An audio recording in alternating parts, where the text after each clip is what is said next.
warahmatullahi wabarakatuh. Perkenalkan, kami dari kelompok 4.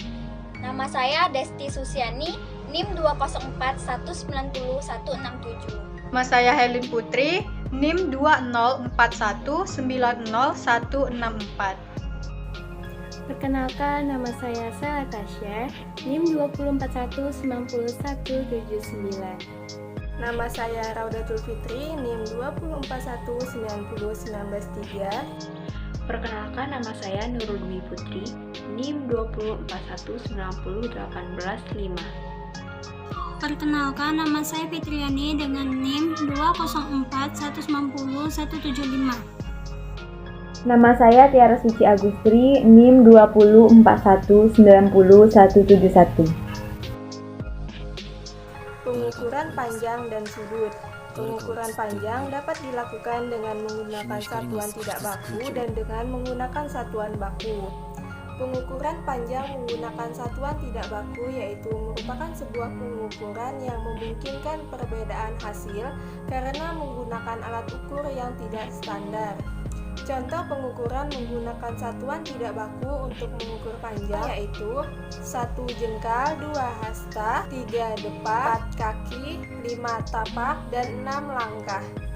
Contoh pengukuran menggunakan satuan tidak baku pada siswa dengan meminta siswa mengukur panjang meja dengan menggunakan jengkal ataupun depak, dan hasil yang diperoleh siswa pun berbeda-beda sesuai dengan ukuran masing-masing. Pengukuran panjang menggunakan satuan baku merupakan sebuah pengukuran yang hasilnya tetap atau standar.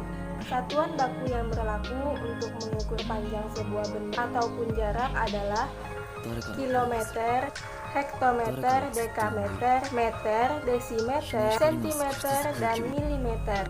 Contoh pengukuran menggunakan satuan baku pada siswa yaitu dengan meminta siswa untuk mengukur benda-benda di sekitar menggunakan penggaris ataupun alat meteran. Misalkan siswa diminta untuk mengukur sebuah meja menggunakan penggaris atau alat meteran. Hasil pengukuran menggunakan penggaris adalah 100 cm dan hasil pengukuran menggunakan alat meteran yaitu 1 meter. Berdasarkan hasil tersebut, siswa dapat menyimpulkan bahwa 1 meter sama dengan 100 cm. Pengukuran sudut. Konsep dasar pengukuran sudut yaitu membagi suatu lingkaran penuh dengan satuan tertentu. Pengukuran yang paling umum dipakai adalah derajat atau menggunakan busur derajat. Pada pengukuran sudut dengan derajat, suatu lingkaran penuh adalah 360 derajat. Seperempat lingkaran atau siku-siku besarnya 90 derajat, sedangkan sudut lurus adalah 180 derajat. Contohnya pada gambar jam 1 menunjukkan besar sudut 30 derajat. Ini diperoleh dari 360 derajat dibagi 12 jam sama dengan 30 derajat. Jika jam menunjukkan pukul 2, maka sudut yang dibentuk adalah 2 dikali 30 sama dengan 60 derajat. Nah, kali ini kita akan membahas mengenai berat dan debit. Nah, yang pertama kita akan membahas mengenai berat. Nah, pengukuran berat adalah membandingkan suatu massa benda atau berat dengan nilai standar yang telah ditetapkan. Alat ukur yang biasanya digunakan dalam mengukur berat suatu benda adalah timbangan. Penggunaan timbangan atau neraca disesuaikan menurut besar kecilnya benda yang ditimbang. Nah, untuk menentukan berat satuan benda dengan satuan baku dapat digunakan alat yang disebut dengan timbangan. Nah, ada beberapa jenis timbangan sesuai dengan kegunaannya masing-masing. Nah, yang pertama ini ada yang namanya dengan timbangan berat badan. Nah, biasa digunakan untuk menimbang berat badan anak-anak hingga orang dewasa. Nah, yang kedua ini ada yang namanya timbangan neraca. Biasa digunakan untuk menimbang perhiasan. Nah, yang ketiga ini ada yang namanya timbangan rumah tangga. Nah, timbangan rumah tangga ini biasa digunakan untuk keperluan rumah tangga seperti menimbang bahan-bahan kue. Nah, yang keempat ini ada yang namanya timbangan bebek. Nah, timbangan bebek ini biasa digunakan di pasar untuk menimbang buah, sayur, telur, tepung, terigu, dan sebagainya. Nah, yang terakhir ini ada yang namanya timbangan digital. Biasa digunakan di swalayan untuk menimbang buah-buahan, daging, sayuran, dan sebagainya.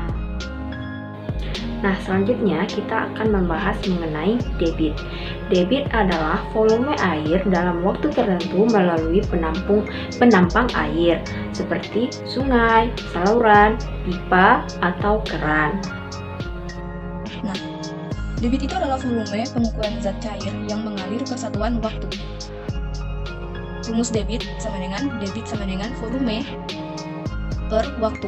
Untuk satuannya ada kilometer kubik, hektometer kubik, dekameter kubik, meter kubik, desimeter kubik, sentimeter kubik, milimeter kubik.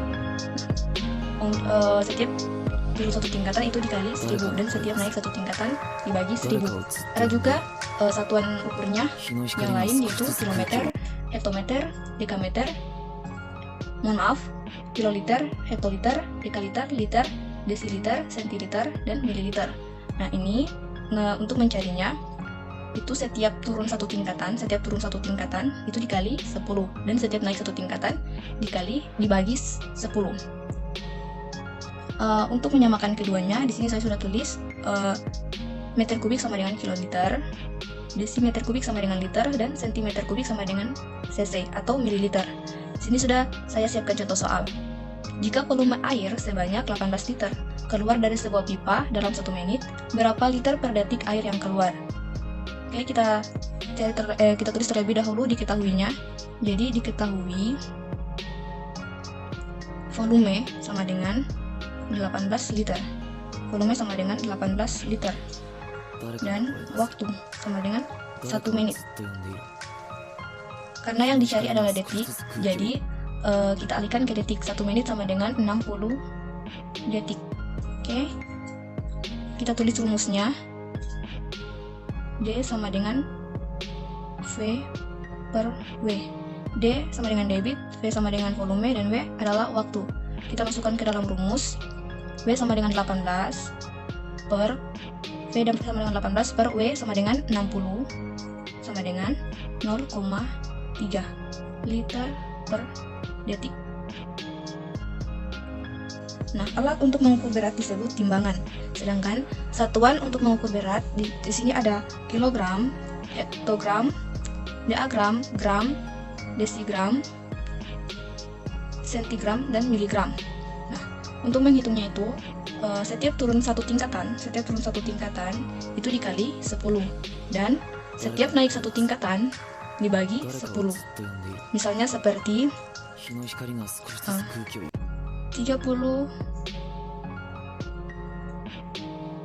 Hg atau hektogram sama dengan titik-titik gram.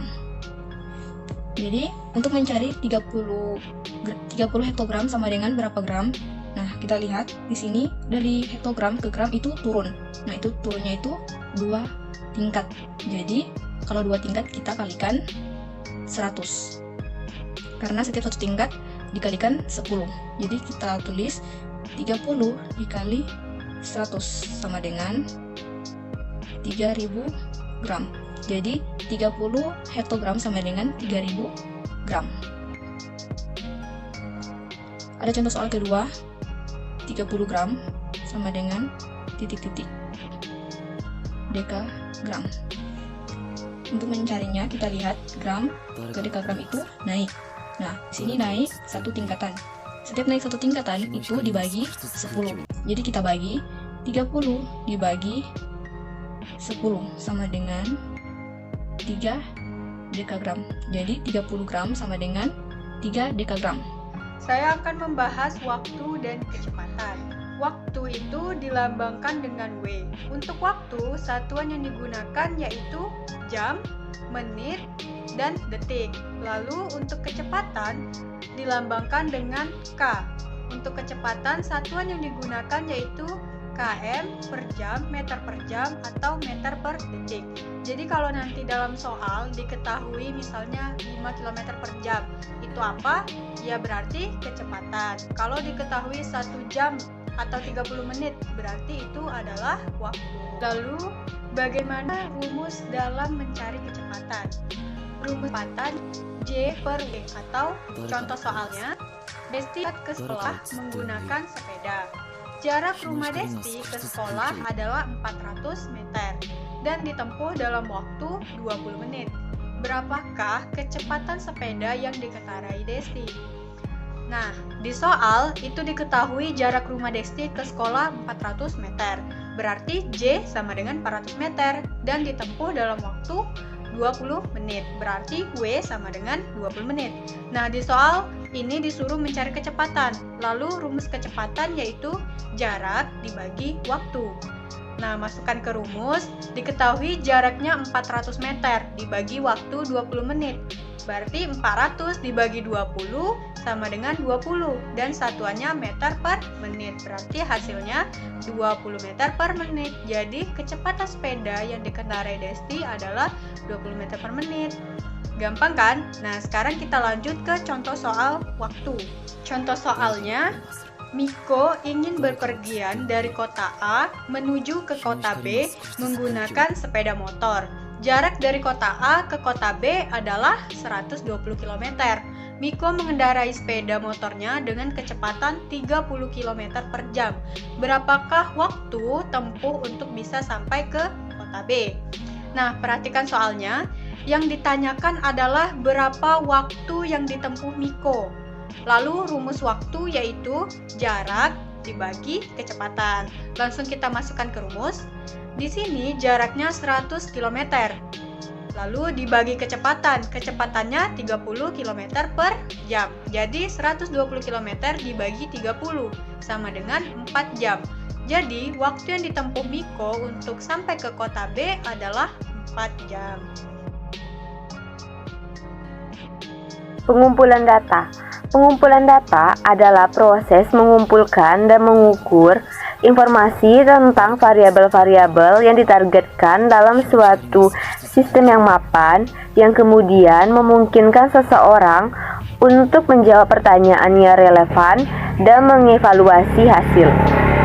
Sedangkan data itu sendiri adalah bahan keterangan berupa himpunan fakta, angka, huruf, grafik, tabel, lambang, objek, kondisi, dan situasi. Data merupakan bahan baku informasi untuk mencapai tujuan penelitian. Penelitian memerlukan data yang benar yang dapat diperoleh di lapangan sesuai dengan topik dalam penelitian.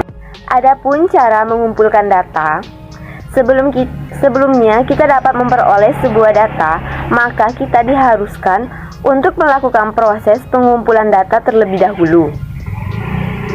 Proses ini juga memiliki beberapa cara yang dapat dilakukan untuk mendapatkan data, di antaranya sebagai berikut. Yang pertama, penelitian. Yang kedua, melakukan wawancara. Yang ketiga, polling atau angket. Yang terakhir, perhitungan secara langsung. Penyajian data. Penyajian data adalah salah satu kegiatan pembuatan laporan hasil penelitian yang telah dilakukan agar data yang telah dikumpulkan dapat dipahami dan dianalisis sesuai dengan tujuan yang diinginkan. Setelah memperoleh data, biasanya data-data yang diperoleh tersebut dapat disajikan dalam bentuk.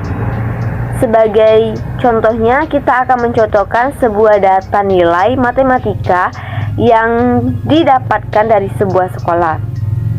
Dengan menggunakan tabel, data yang telah kita dapatkan bisa digambarkan dengan menggunakan tabel. Berikut adalah contohnya. Bisa dilihat dari tabel tersebut, data nilai matematika siswa kelas 2 SD Bunga Bangsa. Baik, dari tabel tersebut kita dapat mengetahui ada 10 siswa yang memperoleh nilai 65, ada 9 siswa yang memperoleh nilai 70, ada 5 siswa yang memperoleh nilai 75, ada 10 siswa yang memperoleh nilai 80, ada 14 siswa yang memperoleh nilai 85, dan ada 7 siswa yang memperoleh nilai 90. Selanjutnya menggunakan diagram. Diagram adalah sebuah grafik yang berupa suatu gambaran yang berguna untuk memperlihatkan atau menerangkan suatu data yang ingin disajikan.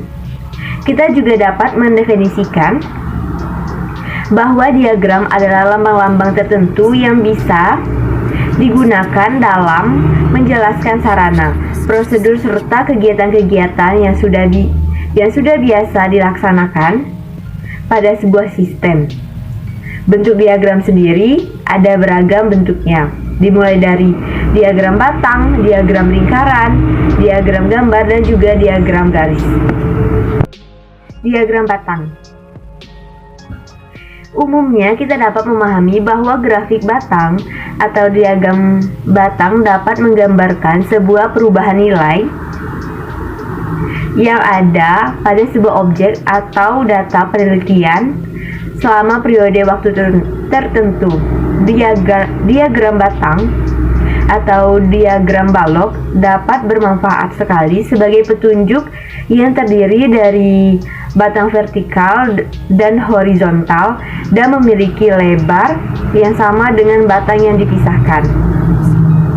Ada 2 jenis diagram batang yang dapat digunakan untuk menjelaskan sebuah data, yakni diagram batang vertikal atau tegak dan juga diagram batang horizontal atau datar. Diagram batang memiliki ciri-ciri bentuk di antara lain sebagai berikut. Yang pertama, memiliki satu komponen batang bahkan lebih untuk penjelasan. Yang kedua, memiliki 2 jenis arah yang berbeda dalam penampilannya. Yang ketiga, tampilannya terkadang digambarkan dengan 3 dimensi. Selanjutnya, diagram lingkaran. Diagram lingkaran atau grafik lingkaran merupakan diagram yang berbentuk lingkaran dan di sana menunjukkan data atau hasil angka-angka dalam bentuk lingkaran. Dalam pelajaran matematika, grafik yang sering digunakan untuk menampilkan perbandingan, persentase, mendapatkan statistik, dan juga yang lainnya. Terdapat 3 bentuk diagram lingkaran yang umum digunakan dan ditemui. Yang pertama, diagram lingkaran biasa dalam bentuk angka. Yang kedua, diagram lingkaran bentuk derajat. Yang ketiga, diagram lingkaran dalam bentuk persen. Diagram garis adalah salah satu jenis diagram yang umumnya sangat sering dipakai untuk menyajikan data yang didapatkan dari waktu ke waktu. Data yang ada akan terlihat teratur dengan jarak waktu tertentu sesuai dengan perkembangan maupun penurunan yang ada. Selanjutnya, pengelolaan data.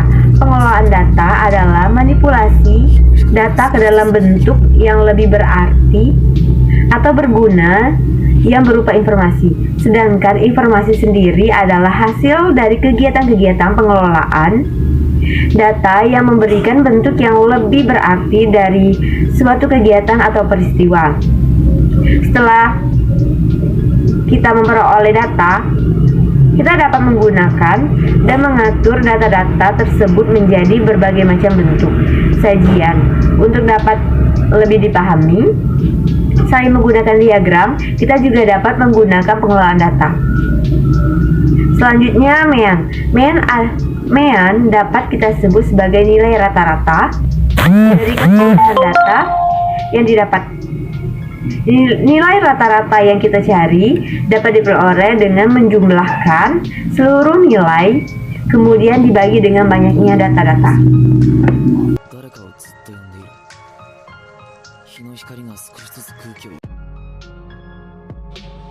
Diagram batang atau diagram balok yaitu grafik yang menunjukkan angka atau set dalam bentuk persegi panjang atau bujur sangkar yang mewakili frekuensi dari suatu nilai data tertentu. Baik, perhatikan contoh soal tersebut dalam menyajikan data dalam bentuk diagram batang. Data ukuran sepatu yang diperoleh Salma dalam menyebarkan angket di sekolahnya. Perhatikan tabel di samping berikut.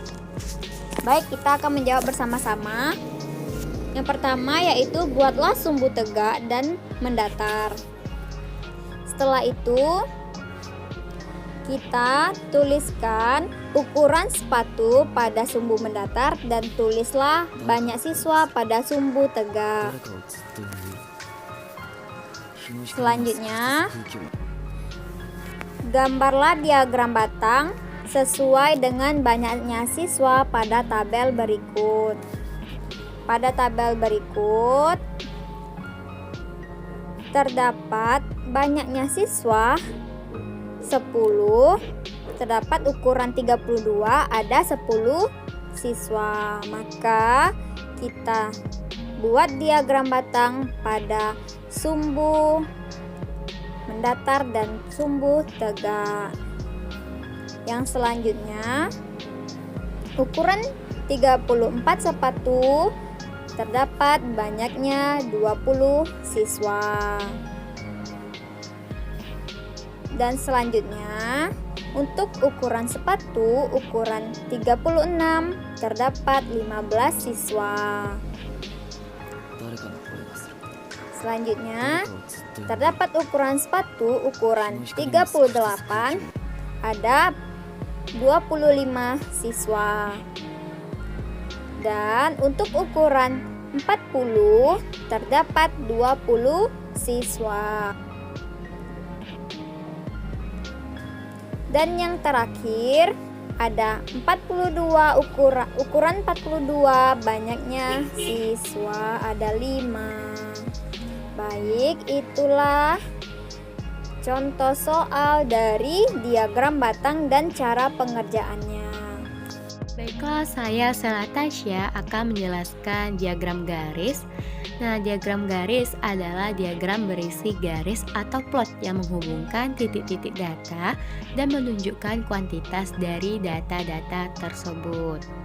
Adapun contoh dari diagram garis data hasil produksi tepung CPU utama dalam 5 bulan. Pada bulan Januari memperoleh sebanyak 6 ton, bulan Februari sebanyak 9 ton, bulan Maret sebanyak 8 ton, bulan April sebanyak 7 ton, dan bulan Mei sebanyak 10 ton. Maka judulnya diagram garis produksi tepung CPU utama dalam 5 bulan. Kita buat garis sumbu mendatar dan kemudian garis sumbu naik ataupun tegak.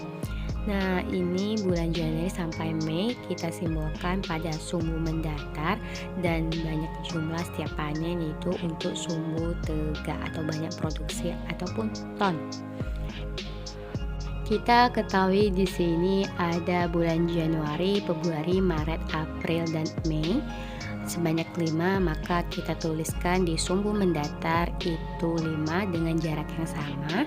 Di sumbu pertama, sumbu kedua, sumbu ketiga, sumbu keempat, dan sumbu kelima.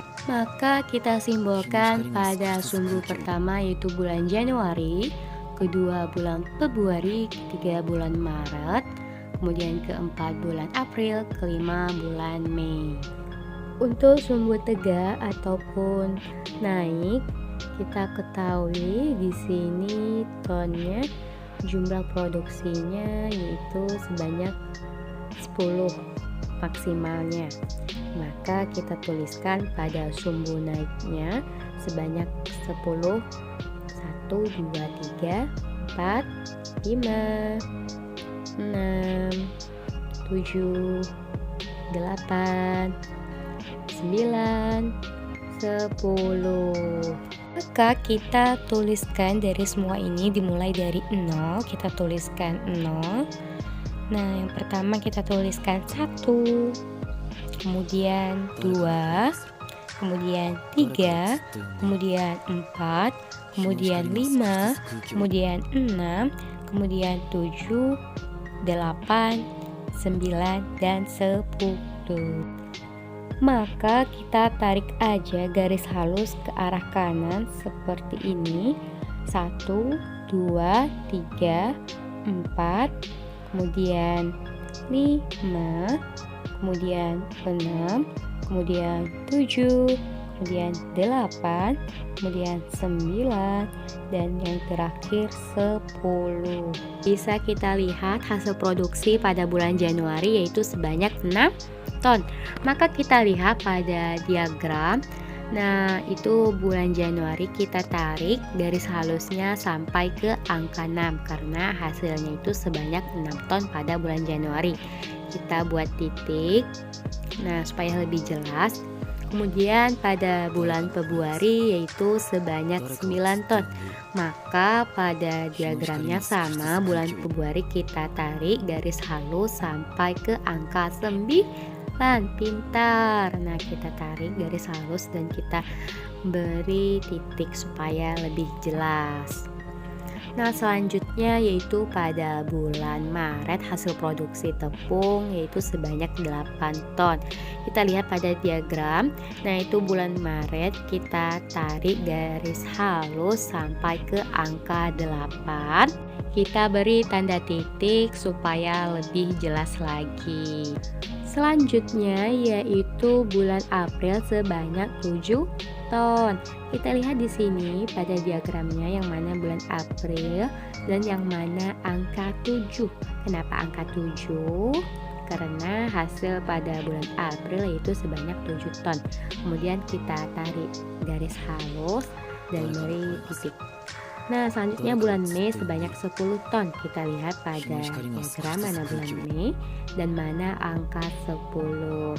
Kenapa angka 10? Sama seperti sebelumnya karena hasil bulan Mei sebanyak 10 ton.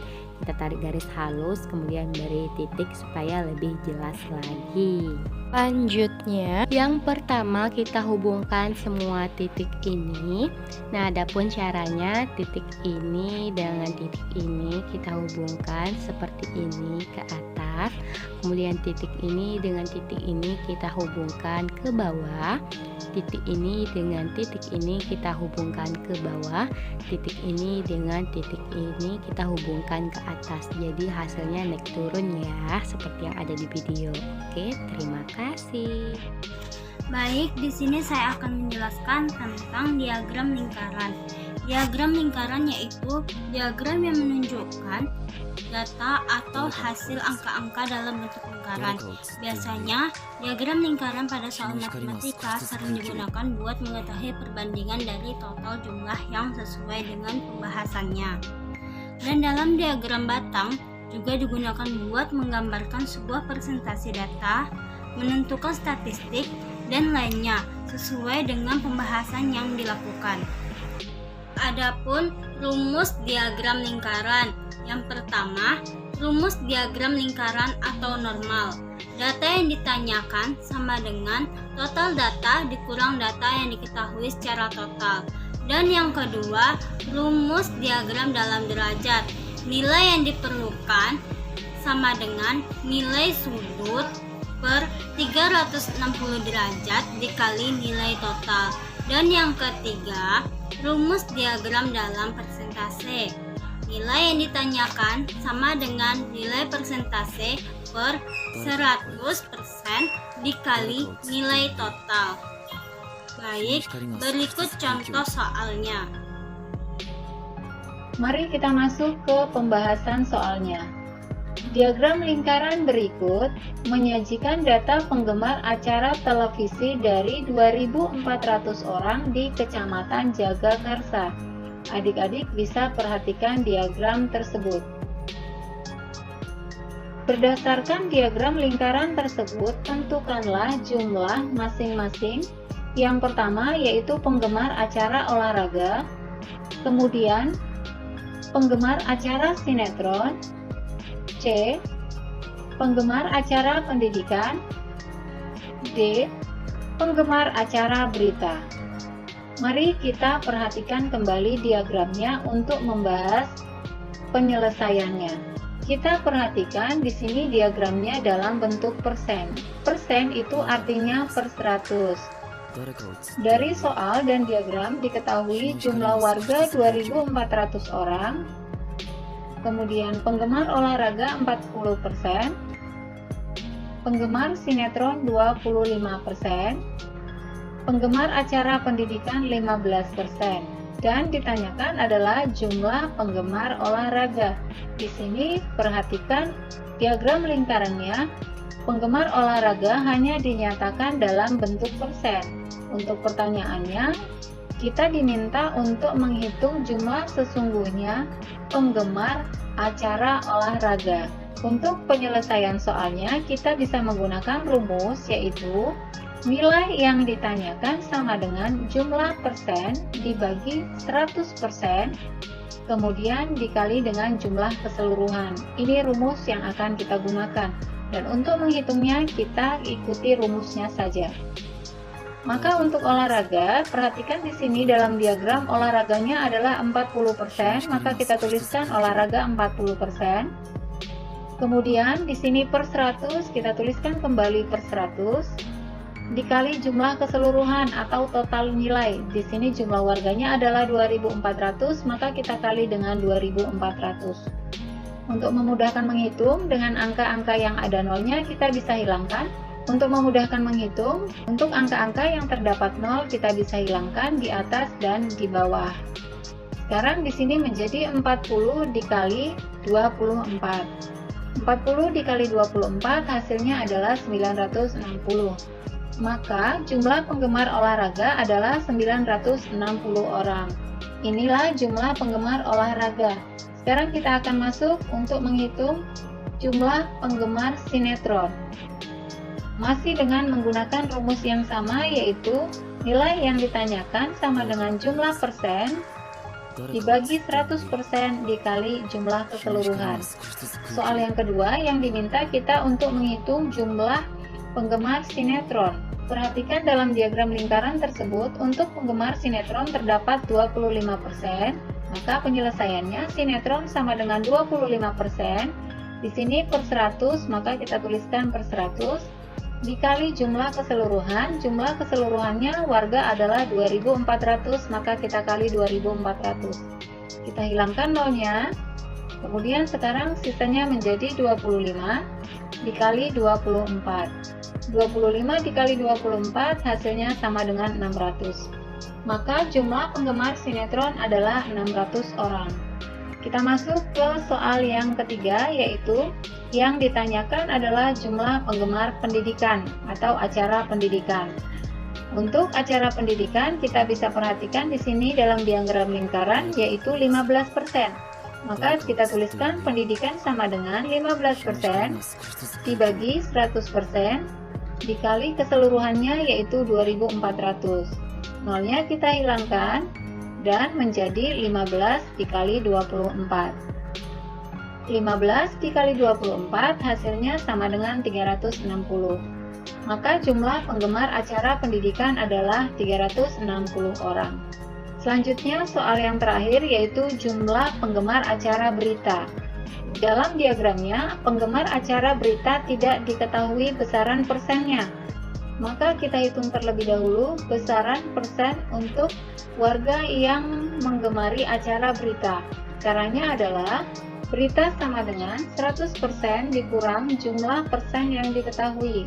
Maka berita sama dengan 100% dikurang, kita jumlahkan, yaitu olahraga ditambah sinetron ditambah pendidikan, yaitu 40% ditambah 25% ditambah 15%. Maka 100% dikurang 80%. 100% dikurang 80% sama dengan 20%. Maka jumlah persen untuk penggemar acara berita adalah 20%. Maka berita sama dengan 20% dibagi 100% dikali jumlah keseluruhan, yaitu 2.400. Nolnya bisa kita hilangkan seperti yang pertama. Kemudian sekarang menjadi 20 dikali 24. 20 dikali 24 hasilnya sama dengan 480. Maka jumlah penggemar berita adalah 480 orang. Nah, demikianlah adik-adik pembahasan kita kali ini tentang diagram lingkaran dalam bentuk persen. Baik, hanya itu yang dapat kami sampaikan. Kurang dan lebihnya kami mohon maaf. Kami akhiri. Wassalamualaikum warahmatullahi wabarakatuh.